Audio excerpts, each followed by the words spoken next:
मी ट्विटमध्ये लिहिलेलंच आहे सगळं जे काही आमचं बोलणं झालं. मुख्यतः अभिजित दिपके ज्यांनी कॉक्रोच जनता पक्ष ही पार्टी काढलेली आहे, त्यांनी मला फोन केला अमेरिकेतून आणि त्यांनी बऱ्याच जणांना फोन केले, मलासुद्धा फोन केला आणि त्यांनी सांगितलं की अशा अशा पद्धतीने 6 तारखेला ते येणार आहेत. 6 तारखेला आल्यावर त्यांनी विमानतळावरून कुठे जायचं, नंतर मग जंतर मंतरला सगळ्यांचं एकत्रीकरण आणि तिथे काय असेल तर भूमिका ते मांडणार आहे.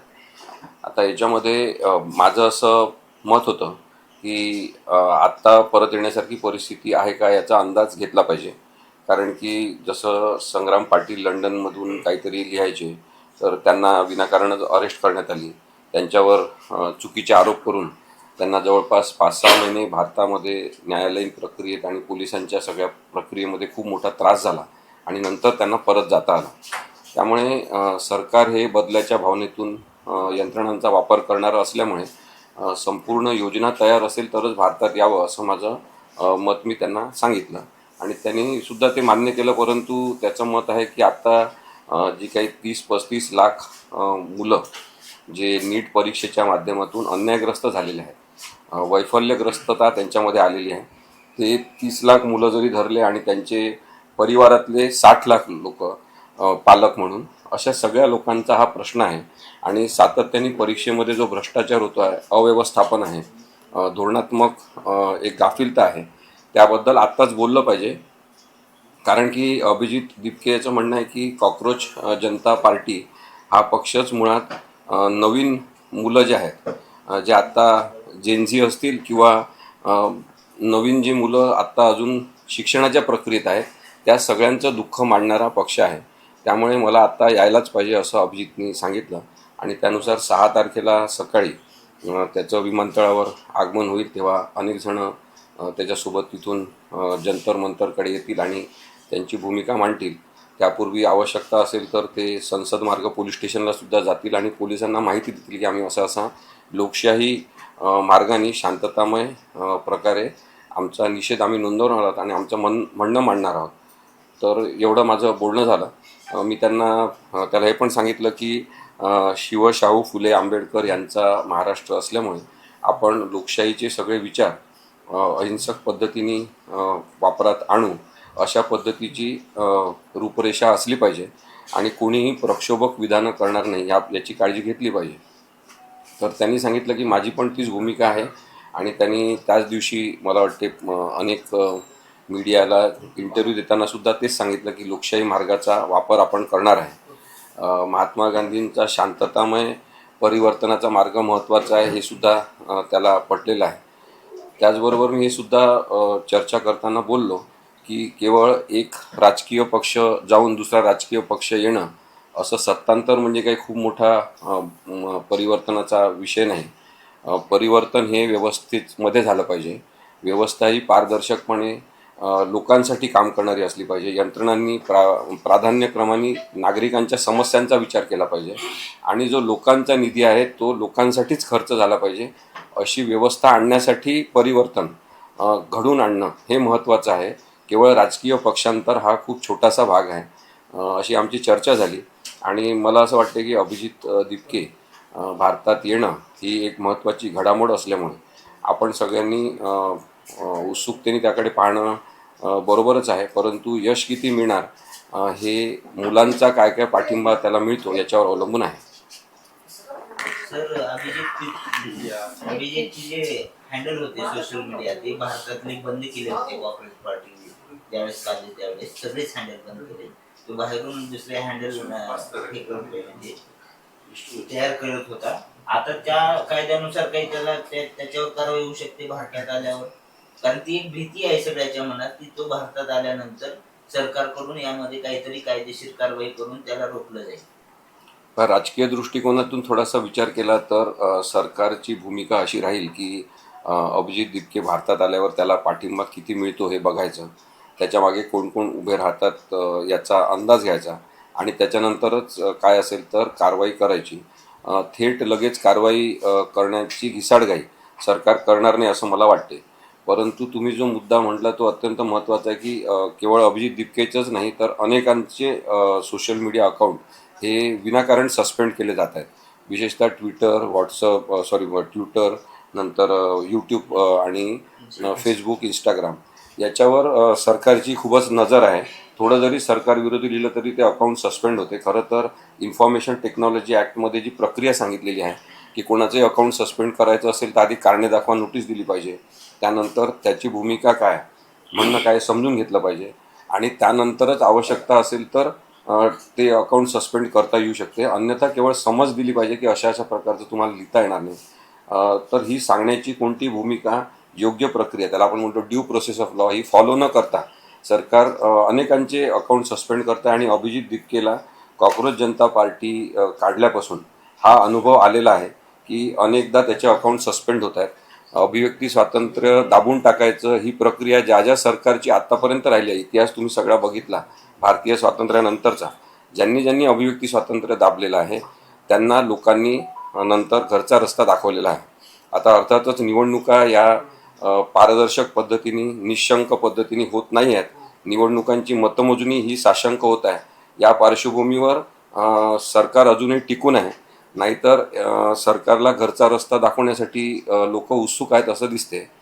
जो पाठिंबा अभिजित दिपकेला मिळालेला आहे केवळ कॉक्रोच जनता पार्टी एवढं नाव देऊन अत्यंत वेळेवर, म्हणजे काय म्हणतो त्याला आपण, की वेळ साधून त्यांनी तो पक्ष जाहीर केला आणि ऑनलाईन जो पाठिंबा मिळालेला आहे त्याच्यामुळे भारतीय जनता पक्षाच्या मनामध्ये एक धडकी भरलेली आहे की नकली, मॅन्युफॅक्चर्ड अशा प्रकारचा पाठिंबा मिळून खूप मोठा आम्हाला ऑनलाईन पाठिंबा आहे असं आत्तापर्यंत भारतीय जनता पक्षातर्फे दाखवण्यात आलं, ते सुद्धा उघड झालेलं आहे. आणि खरोखरचा जेनझीचा किंवा आजच्या पिढीचा पाठिंबा हा कॉक्रोच जनता पार्टी याला जो मिळालेला आहे, त्यामुळे भारतीय जनता पक्षाने विशेषतः खूप मोठी भीती धरलेली आहे मनामध्ये. आणि त्या भीतीचं परावर्तन आता कसं होणार 6 तारखेनंतर हे कळेल आपल्याला. त्यामुळे रिॲक्शनरी मोडमध्ये सरकार गेलं तर अभिजित दिपकेला कदाचित एअरपोर्टवरूनच अटक होऊ शकते. न्यायालयीन लढाई लढण्यासाठी अनेक जण त्याच्यासोबत असणार आहेत. त्यामुळे जेलमधून सुद्धा आंदोलन चालवलं जाऊ शकते, हा सुद्धा इतिहास आहे. तर लोकशाही जिवंत ठेवण्याचे प्रयत्न म्हणून अभिजित दिपके हा एक महत्त्वाचा एलिमेंट ठरेल तर ती चांगली गोष्ट आहे. लोकशाही प्रत्येक वेळेस करवट बदलली पाहिजे, म्हणजे आपण म्हणतो कूस बदलली पाहिजे लोकशाहीची. नाहीतर एक जो स्टॅग्नंटपणा येतो लोकशाहीमध्ये तो चांगला नाही. यापूर्वी आपण पाहिलं की सोनम वांगचुक यांनासुद्धा अशाच प्रकारे काही कारण नसताना अटक केली, नंतर पुराव्याअभावी त्यांना काही महिन्यांनी सोडण्यात आलं. तर हालअपेष्टा करायच्या, छळ करायचा आणि प्रक्रियेच्या मध्येच, म्हणजे पोलिसांनी अरेस्ट करणे, कोर्टामध्ये जामीन मिळणे, या प्रक्रियेच्या मध्येच खूप छळ त्या लोकांचा करायचा, मानसिक दबाव आणायचा, जामीन मिळू द्यायचा नाही. तशा प्रकारे न्यायालयीन व्यवस्थापनामध्ये सुद्धा काही भ्रष्ट लोकांची मदत घ्यायची. हे सगळं जे सुरू आहे लोकशाहीला घातक आहे एवढंच मला वाटतं. सर, पण कुठल्या कारणाच्या आधारे सरकार तुम्ही म्हणताय की अभिजित दिपकेंना विमानतळावरून अटक करू शकते? काही लिगल बेस असू शकतो का याला? कारण तर मी आतापर्यंत भारतातच ते आले नाहीयेत, तरी कुठल्या लिगल बेसच्या आधारे सरकार त्यांना अटक करू? नाही, अटक होऊ पण शकते किंवा अटक करणार नाही, दोन्ही गोष्टी मी सांगितल्या तुम्हाला. विचारपूर्वक बघितलं जाईल, सुरुवातीला निरीक्षण केलं जाईल आणि त्याच्यानंतर काय कारवाई करायची हे ठरवलं जाईल. किंवा घिसाडघाईने निर्णय घ्यायचा असेल तर अटक केली जाईल. आता अटक का केली जाईल याचे काही कारणं आपल्याला ढोबळमानाने दिसतात की त्याचे अकाउंट सस्पेंड करणे, त्यानंतर एक नरेटिव्ह असा पसरवण्याचा प्रयत्न करणे सगळ्या IT सेलच्या माध्यमातून की परदेशी पाठिंब्याने, परदेशी आर्थिक पाठबळाने हा माणूस काहीतरी करतो आहे आणि हा मुलगा जो आहे हा देशविघातक पद्धतीने काम करतो आहे, असं जे सगळं नरेटिव्ह पसरवण्यात आलेलं आहे ते बॅकग्राऊंड याच्यासाठीच केलेलं आहे की जेव्हा केव्हा आवाक्यात असेल तेव्हा अभिजितला अटक करायची, असा सरकारचा एक निर्णय असू शकतो. अर्थातच या दोन्ही पॉसिबिलिटी ज्या आहेत त्या आपण शक्यता म्हणूनच आत्ता बघतोय. पण माझं असं मत आहे की सरकार लगेच अटक करणार नाही, काही काळ जाऊ देईल आणि नंतर ठरवेल की अटक करायचं की नाही. कारण अटक केली तर दुसरी गोष्ट होणार की अभिजितला आणखी जास्त पाठिंबा मिळू शकेल. त्याला अटक करणं म्हणजे त्याला मोठेपणा देणं, त्याचं महत्त्व वाढवणं असं ठरू शकेल. त्यामुळे लगेच अटक होणार नाही असं माझं मत आहे. या आंदोलनासाठी काही आचारसंहिता ठरलेली आहे का? म्हणजे राजकीय पक्षांचे कुणी नेते या आंदोलनाच्या व्यासपीठावर येणार नाही असं काय बोलणं झालंय का? आणि सोशल मीडियावर जेवढे फॉलोअर्स आहेत तेवढे खरंच त्यांच्या आंदोलनात उतरतील का ऑन ग्राउंड? भारतामधून खूप मोठा पाठिंबा अभिजितला मिळतो आहे. माझ्या माहितीप्रमाणे सोनम वांगचूक या आंदोलनात सहभागी होतील. बहुतेक प्रकाश राज जे अभिनेते आहेत ते सुद्धा सक्रिय पाठिंबा देण्याची शक्यता आहे. महाराष्ट्रामध्ये अभिजितनी बऱ्याच जणांशी बोलणं केलं, त्याच्यामध्ये मला फोन केला.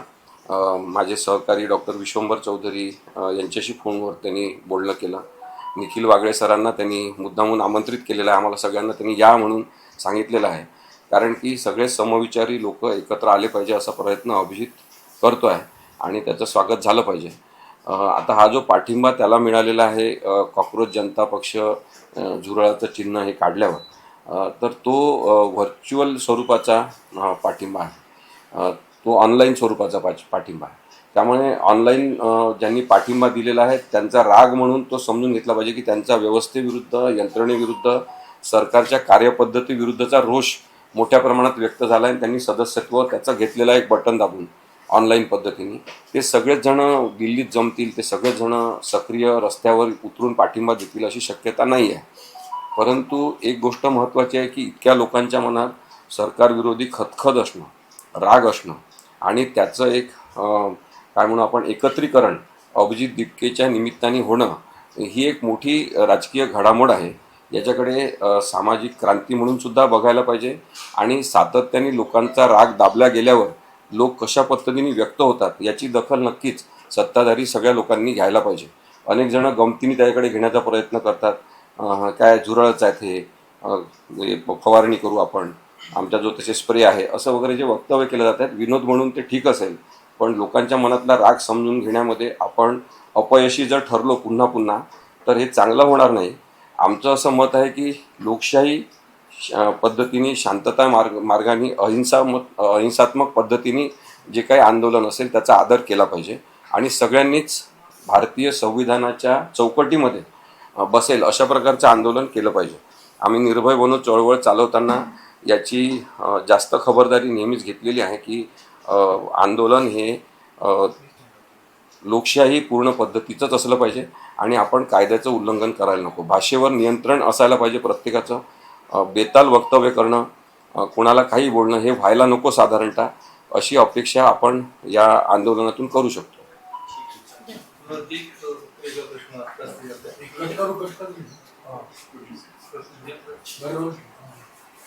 दौंडमध्ये एक गर्भलिंग बेकायदेशीर चाचणी करणारे एक रॅकेट समोर आलेला आहे आणि त्या रॅकेटमध्ये जवळपास 500 महिलांचं 30-35 हजारात अशा पद्धतीने त्यांचं गर्भलिंग निदान केलं जात होतं आणि एकूण या सगळ्या याच्यावरती कुठेही कारवाई होताना दिसत नाही. आता त्याचा व्हिडिओ देखील समोर आलेला आहे. अनेकांचे गर्भपात केल्याचं देखील समोर आलं. गर्भलिंग चाचणीबाबत जी आहे ना ती सरकारी उदासीनता जी आहे कार्यवाहीची ती फारच धोकादायक ठरलेली आत्तापर्यंत.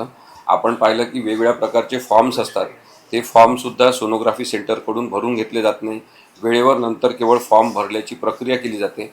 याच्यामध्ये मानवी जीवनाचा जो प्रश्न आहे, स्त्रियांवर होणारा जो अत्याचार आहे, आणि आपण जेव्हा म्हणतो की प्रत्येक स्त्रीचं बाळंतपण असेल किंवा गर्भपात असेल हा तिचा पुनर्जन्म आहे किंवा शारीरिक एक वेगळ्या प्रकारची घडामोड आहे, त्याच्याकडे सरकार संवेदनशीलतेने पाहत नाही, यंत्रणा कार्यवाही करीत नाही आणि त्यामुळे जे बेकायदेशीर पद्धतीने गर्भलिंग निदान करणारे आहेत ते अजूनही अस्तित्वात आहेत.